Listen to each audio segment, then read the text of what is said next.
Comrade Bikash Ranjan Bhattacharya 16 সোমবারের ব্রত রেখেছিলেন শ্রী মার্কসের কাছে, এবং তার জন্য নাকি মানে ওনার ওই ব্রতটাই আসার করেছে, কাজ হয়েছে।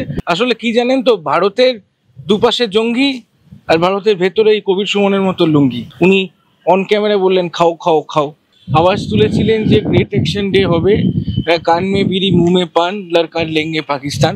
ভারত পাকিস্তানের যুদ্ধ সমঝোতার মাধ্যমে একেবারে থেমে গেল, কি দেখে আপনার মনে হলো যে ভারত পাকিস্তানের যুদ্ধ এখন থেমে গেছে? আমি দেখিনি, আমি কারোর থেকে শুনতে পাচ্ছি কমরেড বিকাশ রঞ্জন ভট্টাচার্য 16 সোমবারের ব্রত রেখেছিলেন শ্রী মার্কসের কাছে, এবং তার জন্য নাকি মানে ওনার ওই ব্রতটাই আসার করেছে, কাজ হয়েছে, এবং যুদ্ধ থেমে গেছে। এটা পাবলিক বলছে, আমি না। কোথাও গিয়ে আমরা দেখছি কিন্তু বামপন্থীরা একের পর এক এই ধরনের কথা বলছে, এবং আমরা দেখলাম কবির সুমন তিনি বলছেন সিন্দুর অপারেশন কি, সিন্দুর অপারেশন কোনো কিছু হয়নি, আমি 77 বছরের বৃদ্ধ হয়ে বলছি। বুঝলো কি, উনি বুঝলো কি বলেছেন তো। আসলে কি জানেন তো, ভারতের দুপাশে জঙ্গি আর ভারতের ভেতরে এই কবির সুমনের মতো লুঙ্গি, এদের জন্যই যত ডিস্টারবেন্স। কবির সুমন আজকে এত কথা বলছে, একবার জিজ্ঞাসা করুন না ওনাকে, আপনি তো নিউজ চ্যানেলের লোক, যে তুমি ভাই মুসলমান কেন হলো? তুমি তো ছিলে সুমন চট্টোপাধ্যায়, হঠাৎ করে কবির সুমন যে হলে কিসে কামড়ালো? রিয়েলিটি হচ্ছে উনি একজন বাংলাদেশি গায়িকা, যিনি ওই সবকটা জানালা খুলে দাও না সাবিনা ইয়াসমিনকে বিয়ে করতে চেয়েছিলেন, এবং বিয়ে করার জন্য উনি ধর্ম পরিবর্তন করেছেন। বিয়ে করার জন্য ধর্ম পরিবর্তন মানে, যেই লোকটা বিয়ে করার জন্য ধর্ম পরিবর্তন করে তার কাছে আমাকে বিবেকের বুলি শুনতে হবে, বিবেকের কথা শুনতে হবে?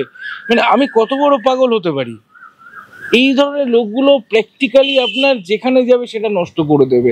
তৃণমূল কংগ্রেসের উনি এমপি ছিলেন, যাদবপুর থেকে দাঁড়িয়েছিলেন, উনি অন ক্যামেরা বললেন খাও খাও খাও। এবারে ওনাকে দেখছি যে যত অভিযোগ, একটা স্যাটেলাইট চ্যানেলের ক্যামেরার সামনে এসে বলছেন একটা টক শোতে, বাকি যারা তৃণমূলের ছিলেন তারা বলছেন আপনি ওটা পার্টি অফিসে গিয়ে করুন, এটা তো সেই জায়গা নয়। উনি যখন যাকে যাতা বলবেন, ওনার একটু যদি ভাটা পড়ে, অ্যাকচুয়ালিটি হলো মমতা হয়তো আমাদের মাননীয় মুখ্যমন্ত্রীর মতো উনিও গাইতে পারেন না, ওনার একটা গানও হিট নয়, এখন উনি চান একটু ফেমাস হতে, এটা তার একটা পন্থা। ওনার দুটো জিনিস দরকার, একটা জনপ্রিয়তা আর একটা হচ্ছে বিবাহ।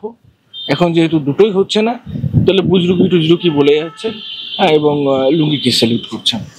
আমরা দেখছি যে বামপন্থীরা একের পর এক বলে যাচ্ছিলেন, একের পর এক পোস্ট করছিলেন, যেখানে বলা হচ্ছিল কিন্তু যুদ্ধ নয় শান্তি চাই।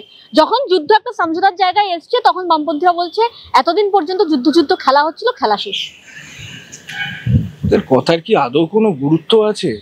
কারণ 1946 সালে যে গ্রেট ক্যালকাটা কিলিং হয়েছিল, সেই গ্রেট ক্যালকাটা কিলিং স্টেজে তো জ্যোতিবাবু স্বয়ং ছিলেন, এবং হি ইজ আ ভেটারান বামপন্থী লেফটিস্ট, এখানে তো দ্বিতীয় কথা নেই।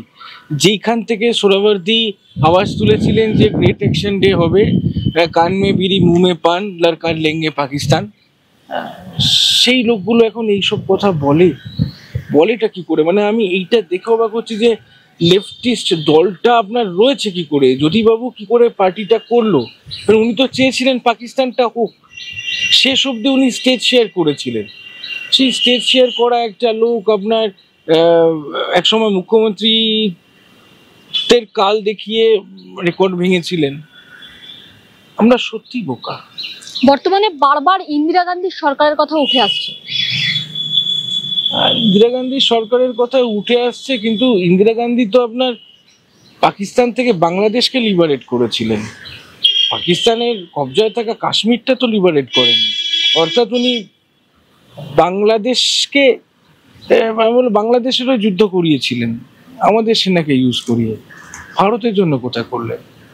কোথাও গিয়ে বারবারই কেন বলা হচ্ছে যে সমঝোতার জায়গায় ইন্দিরা গান্ধী সমঝোতা মেনে নেয়নি, কিন্তু একেবারে নরেন্দ্র মোদী সেই সমঝোতা মেনে নেবে, এবং যেখানে দাঁড়িয়ে আজকে নরেন্দ্র মোদী বলছেন যে পিওকে নিজের অধীনে নেব। জলটা তো বন্ধ, জল না থাকলে কারেন্ট থাকে না, জল না থাকলে শাকসবজি গজায় না, জল না থাকলে জলপথটা বন্ধ হয়ে যায়। এই জায়গায় কিন্তু নরেন্দ্র মোদী সমঝোতা করেননি।